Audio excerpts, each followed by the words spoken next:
Hi everybody, my name is Ólöf. I am an Icelandic film director and screenwriter. My own projects have mostly been short films, low budget projects, music videos. I actually have one feature film that is about to be premiered in Iceland on the October 16th. But I have also worked as a lot of other PA, script supervisor, makeup artist on different and bigger projects like Game of Thrones, the film Arctic. And in this video I really wanted to just talk about my experience and about working on low budget projects, about directing, and hopefully you will take something from this and use it as your own someday. So the first question, what is directing? What does a director do? The director really does a lot. It is no joke when they say that a film will either rise or fall with the director, because he takes responsibility for everything. If the film is good, it's because of the director. If it's bad, it's also because of the director, because he has the final say in everything. So if something is bad, he okayed it, so it is kind of his fault. So it's a lot of responsibility, and it is a very long process. It starts mostly when the script is actually still in development. Then he comes in and he works with the writer at the end, and maybe has a few changes or something to the script. And then we go on into the pre-production, where you have to find actors, talk to actors, have rehearsals, read through the script, finding locations, talking to the DOP, making a shooting list. And then there's the whole shooting process, of course, and the post-production. And really the film isn't out of the director's hand until it is premiered, so it can be a very long years process. And so if we go into what is the director's main responsibility, it is the film is the director's vision. So he is of course responsible for the acting. He has to work very closely with actors. The makeup, how he wants to have it. Is it traditional? Is it something else? Costumes, framing, what is in the frame, with prop designs and set designs. So basically you have to be in a very strong communications with all these key people on your set about your vision, have some control of it, the costume department, makeup department, the set design, the DOP of course, so that they can take your vision and put maybe a little bit their spin on it, and we can all agree to this outcome that will be eventually the film. So it can be a very long, difficult process, but it's also very giving, very rewarding in the end when it's all coming together and you're watching it on that big screen in a dark movie theater. Everything about it was so worth it, that moment. In my experience, working a lot on low budget projects, the pre-production or before you go into shooting is a very important phase, because it makes it, when you go into the shooting, way much easier and way less time consuming if you've already done all the pre-work that needs to be done. You've already set a schedule, you've made all the shooting, and you've made sure that you are able to get all these shoots that you want within the time frame that you have.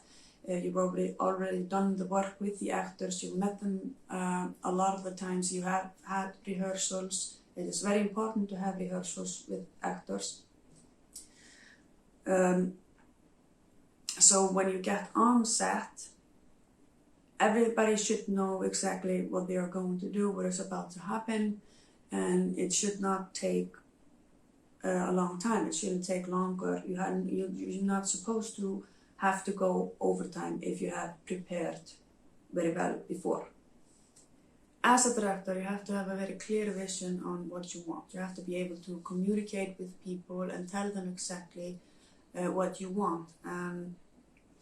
You kind of stand a little bit firm on what it is that you want, but also be willing to compromise, because you are working with people who are also artists and also have their vision. Everybody wants to give a little bit of themselves, and if you're lucky, everybody who you are working with wants to do that, because most of the time, in my experience, is I may have some vision, but then perhaps the makeup artist says, what about this? And it's usually way much better than I had envisioned. So she takes what I'm thinking and makes it better.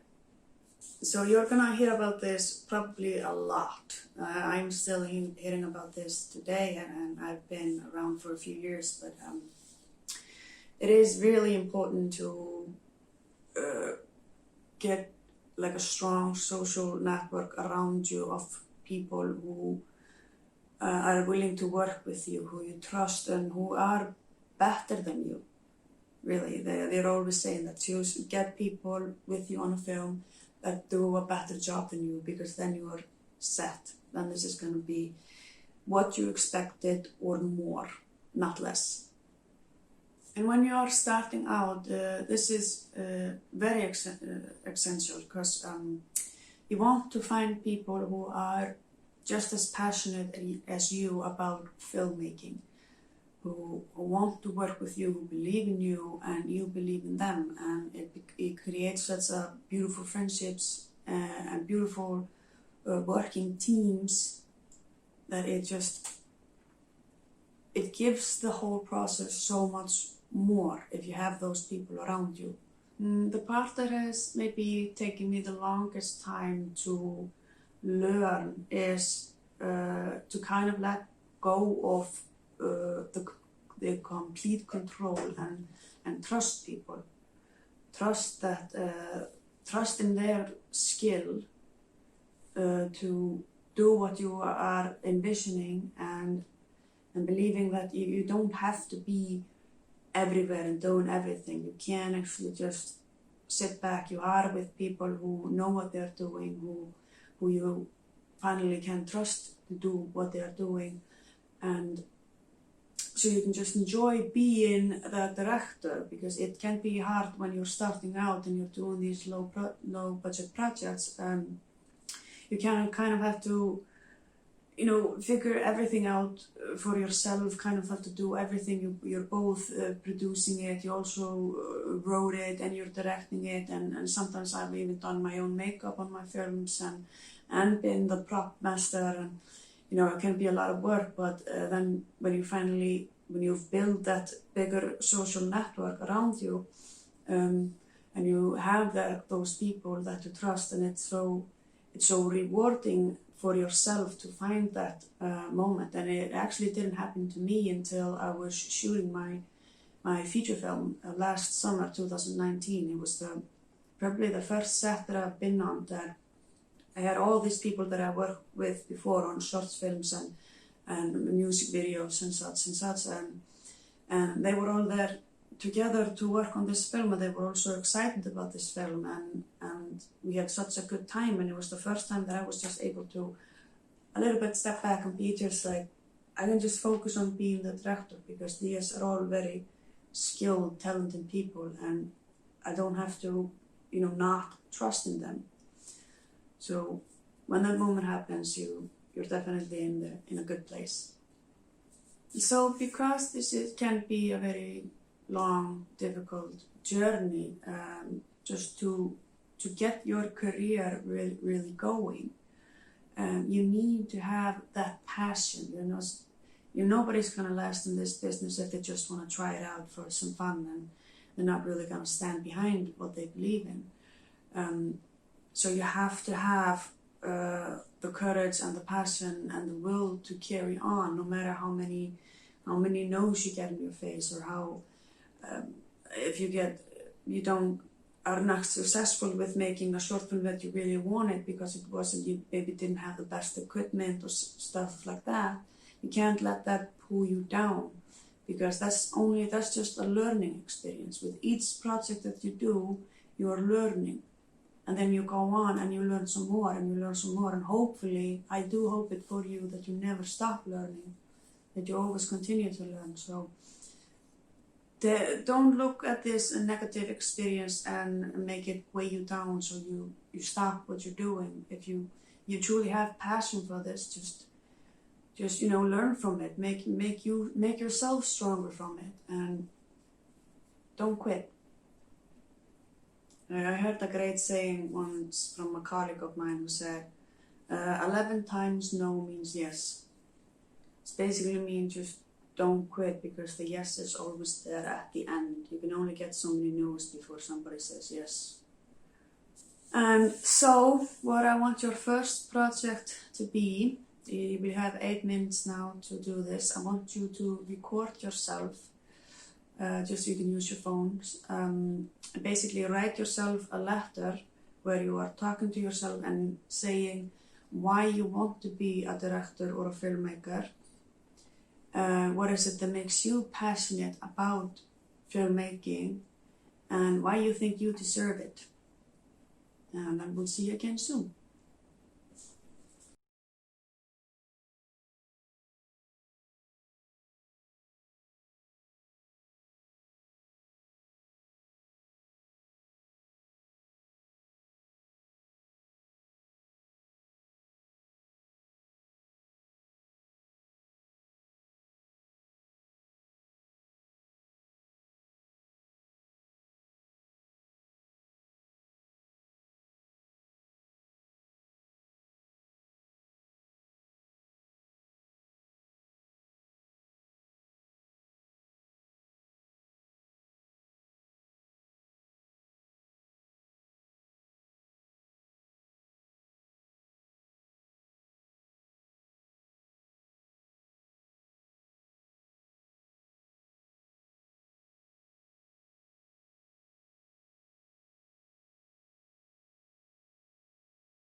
Hi again, welcome back.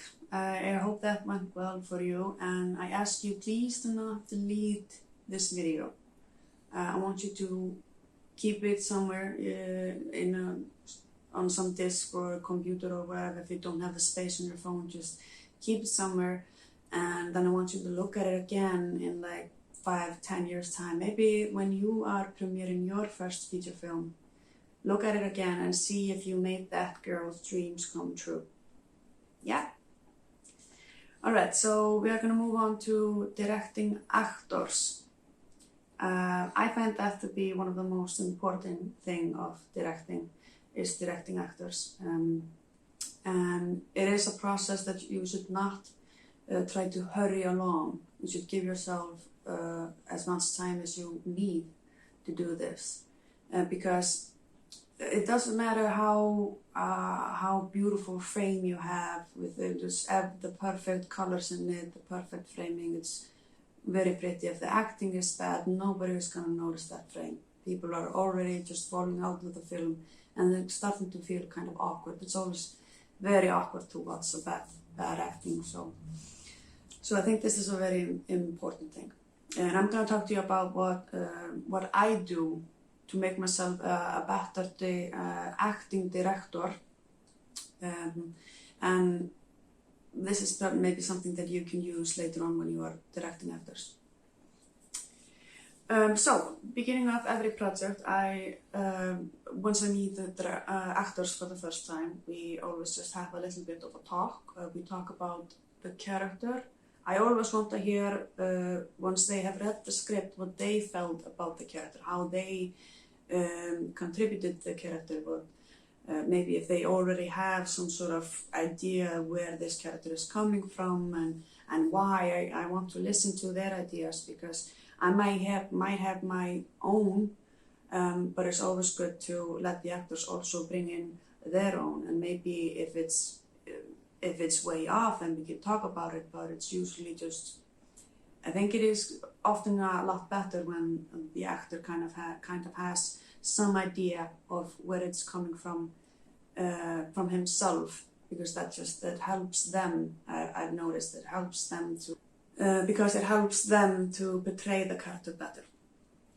If you have many characters in the film, I usually like to just meet, for the first time I just want to meet like one actor at a time, so you can take the time to just talk about that specific character with that actor. Once you have established a little bit of like a background, a backstory, where it's coming from, then you can start having read-throughs with all the actors, and from that you will start doing rehearsals. It can be all of the actors together if they are all in a scene together, or just two of the actors, one of the actors, and you just rehearse. You kind of set up like a floor plan while you are rehearsing. So when you get on set, it is all going to be very much like you rehearsed it, where the things are on the set and on the location. So that's a very good idea to do it like that. A big part of directing actors is also listening to them, because throughout the process, especially if you are perhaps directing a film that has a lot of characters, throughout the process, because the director has so many things to be responsible for and to be looking after, so throughout the process, the actor kind of really starts to get to know their character. And so there can be a moment where perhaps an actor approaches you and he says, I don't understand why she would do this. I don't feel like she would do this. And in some cases that is very much true, because they have gotten so deep within the character that they kind of start to know it maybe a little bit more than you do. So you should always listen, and if it makes sense that this character wouldn't do this, then change it. I also want to point out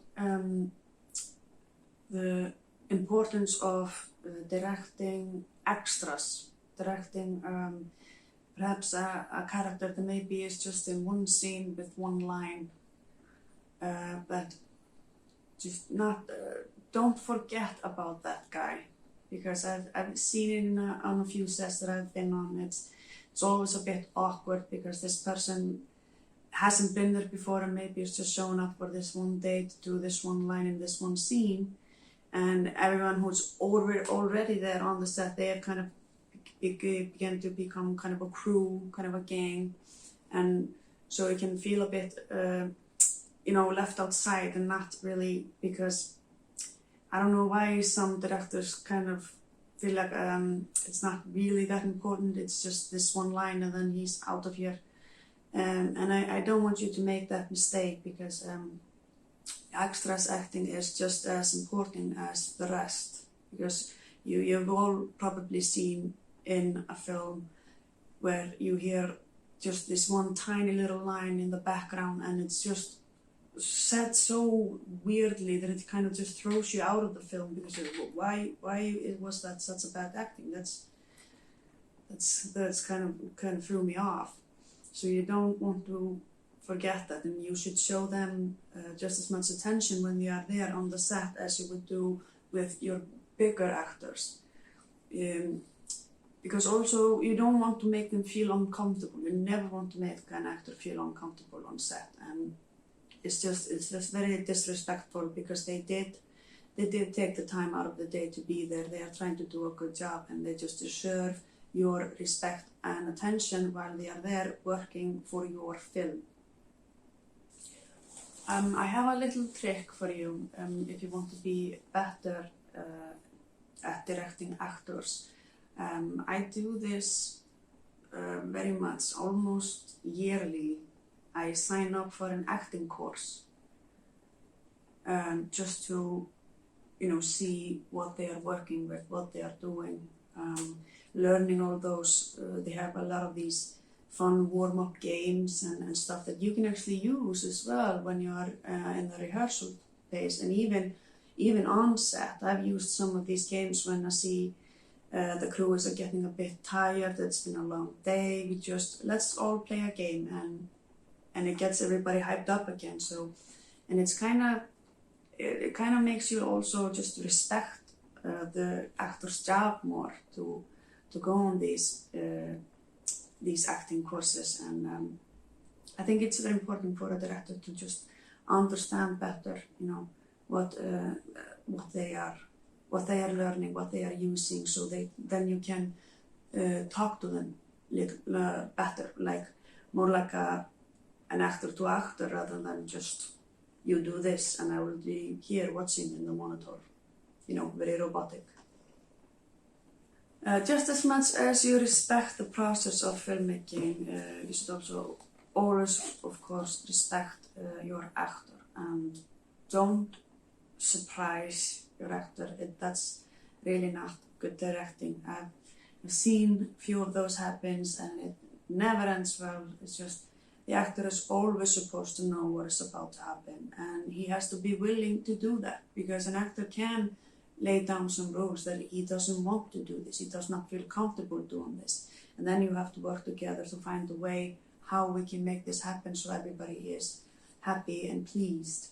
To not just bulldoze over them and just you work for me, you do what I say, because then you are always going to get this very strained, bad performance from them, because they are feeling uncomfortable and they really don't want to be there.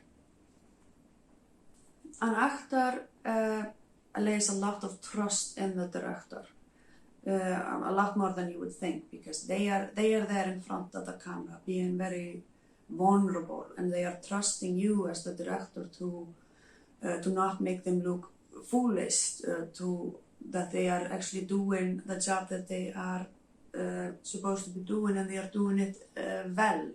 That you are giving them, you are giving them these directions to make them look best in that part, and so you have to be very sensitive with this kind of work, because you don't want to fail that trust.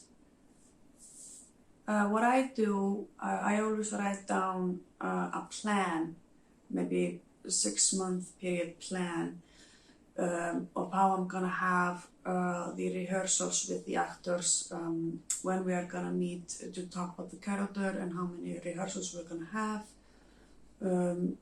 because I just like to be really well prepared, and so that everybody can be available at the time that we are gonna have the rehearsals.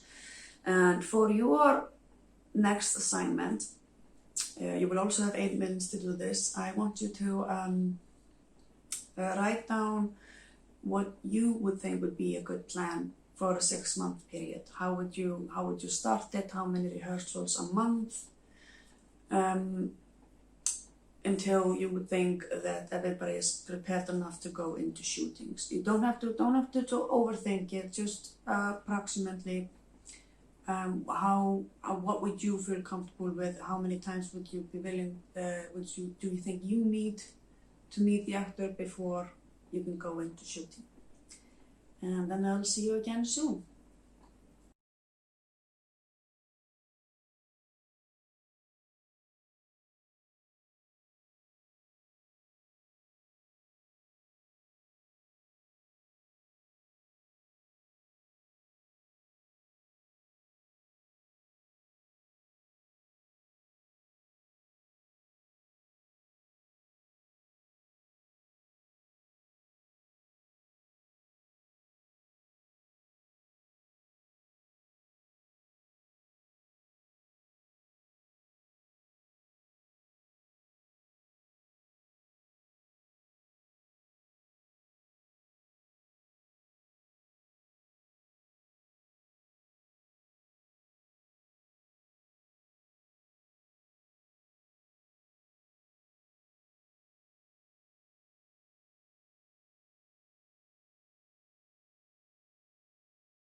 Hello again, welcome back. So this is a very practical practice to do this kind of planning for the 6 months. I do this with everything really, both for the directors, for all the meetings I'm gonna have with the DOP, when I'm, at what time I'm gonna be doing the shooting list, the location hunting. It's very good to be very organized and do your planning in advance so that everybody else also involved knows this, because and everybody can just be available on that date. Don't have to go to the trouble to finding a date where everybody's gonna be there. Just everybody's gonna, if they are already involved, they will take the time out to go and meet you on these dates. So it's very good to be organized like that. All right. Moving on to the next subject. I want to take a little bit of time to talk to you from my experience being a female director. It is important that you kind of listen to yourself and listen to that gut feeling that you have, and don't be afraid to raise your voice if you feel like something is an issue, and you get that gut feeling, just say it. I have a few of my female director friends have had this happen to them as well, and when they feel like maybe they're not quite finished with the scene, they feel like that is not exactly what they wanted, but they got both, maybe the DOP and the AD just on their, breathing down their necks, being like, no, it's fine, it doesn't matter. And they're like, okay, if you say so. And then they get in the editing room and they're like, I knew I should have done it, but like how I wanted it. Why am I always listening to someone else? So you need to listen carefully for that gut feeling that you have, and believe in yourself, that you know what you want, and just don't be afraid to say, I'm not happy, I want another take, because you are the boss, so you're allowed to do that. Yeah, a director needs to have a firm hand. He needs to be kind of strict in what he wants, and make sure that you are getting everything that you want. But having said that as well, there's something I would like to come in on. This is just from my experience being on a lot of low budget projects. I've never really liked that hierarchy they have on these bigger sets, where like the director and his the AD, producer maybe, and the lead actors are just kind of in a one gang, and nobody is allowed to approach or talk to them, and then we have just all the PAs in one group, and it's all just very like nobody is really allowed to talk to anybody anywhere. I understand why we have these why this is, well, while we are working, why this is, of course you're not allowed to interfere if the director is talking to an actor, and because that can just be distracting, and so on and so on. But I feel like when I'm on a set that I want to show everybody that I really appreciate and I respect the work that they are doing there, no matter in what position they are. There is no position on set that is not important. So I don't want to make anybody feel like they are not important. And of course everybody who works on set knows this. We give each other space and respect to work, but maybe in betweens, like when we're having lunch or we are waiting on something, or it's okay to talk to each other and just to have a little bit fun and enjoy this privilege really that is filmmaking. This is like, because for me at least, this is like I'm working, doing the thing that I love. I'm working in my hobby. The point that I'm trying to make is I've been on a set where I believe I was a script supervisor on that set, and it was pickup takes, and I remember feeling just really unwanted there. Like my job was not really that important, and as a script supervisor, I had to stand next to the director. We were looking at the same monitor, and have to keep see everything that is going on and such. But in the end of each take, I would just take this huge step aside because I didn't want to be in the way, because I didn't feel like I was really a part of that crew. And it was like the director only talked to the lead actors, the producer and the AD. It didn't speak to anybody else on the crew. Not even when we were just hanging out or waiting for something or having lunch or such. It kind of made me feel like back in high school, when they have the cool gang over there and I'm just sitting here at the nerd table. And it just, I remember when I felt this, I never want to have my sets that way. Sets that I am directing on. I want everybody to feel welcome and appreciated. Within of course these reasonable lines that when we are working, we are working, but when we are not, when we are just having lunch and playing around, it's everybody should be friends. Everybody should feel like their part in this film is important, because that is how you get this very good morale on the set. And if something happens, like let's say if for some reason something goes wrong and you have to go on a little bit overtime, if you're on a set where everybody feels like they really don't want to be there, they just want to go home, nobody's willing to do the overtime, and it just gets really uncomfortable. People start getting frustrated because nobody really wants to be there. But if you have the set, but everybody feels like they are actually contributing, their work is important no matter what it is, then it becomes like, no problem, we just finish it. We're just gonna finish it. We're all in this together, let's just finish this. And it's so much easier to work on a set like that. And I just kind of wanted to say it in hopes that that will be like the future in filmmaking, that it won't be this very tough hierarchy thing, but it will be like just this welcoming, loving workplace where we can all just have fun and respect each other and share the love that we all have in filmmaking. So basically what I'm saying, me, myself as a director, I know my job is to be a leader. I am the boss. I need to have a firm hand on things. I need to make sure that I get everything that I want. But I also owe all these people who are working there my respect. And I owe them the fact that they took the time out of their lives to make this film that I am doing. And they also they want to be a part of it. And that is something that you need to really appreciate, because that is not just something that is a given. And because if you give out respect, you will receive respect in return. And just the whole project will go so much smoother, and everybody will feels more like they are a part of it, like they own a part of it, which they do. Yeah.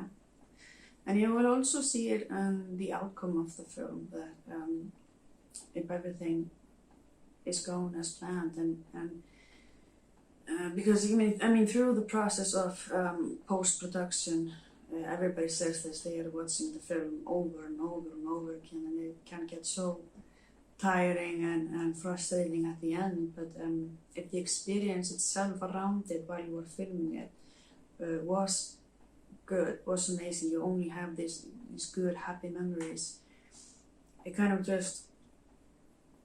of keeps always popping in your mind when you're doing the post-production, and it's so much more valuable than if it was just this horrible set where everybody was just frustrated at each other and nobody was respecting each other's time, and it was just chaotic. And it's always going to be like a dread when you're in the post-production, just, I don't even want to look at this anymore. Just a little bit about marketing at the end before I finish with you. You're very lucky that in these days we have so much social media. We have Facebook, TikTok, Instagram, Snapchat. And I started for my feature film that is coming out this year. I started doing this marketing through social media. And I had to actually open a TikTok account. I don't even have a TikTok account on my own, but I did it for the film because you have all these different audience sizes. You know, what age is mostly using Facebook, what age is mostly using Instagram, what age is mostly using TikTok. And so these are all very powerful tools that you have now today to promote your films. Well, I definitely think you should take advantage of. And also with these social medias, you have the opportunity to be really creative with your promotional stuff. It doesn't just have to be this basic like trailer on a TV, on a radio, because you can do so much more. You can even like we did a little bit with the feature film. We had the actors from the film do like a TikTok video on the account for the film, or do like an Instagram story, or maybe even do little sketches for Facebook and YouTube, and you can do all of these things now because of all of this new social media. So you should definitely use that platform to promote both yourself and your film. Okay, before I give you your final project, I want to thank Orri and Frikki for helping me setting up and recording this video. Alright, and so for your final project, let's have a little bit of fun. I want you to take your favorite film and re-enact it in 30 seconds using your phone to record it for TikTok or Instagram or Facebook. 30 seconds, you play all the characters, re-enact it. I believe in you. Thank you for watching.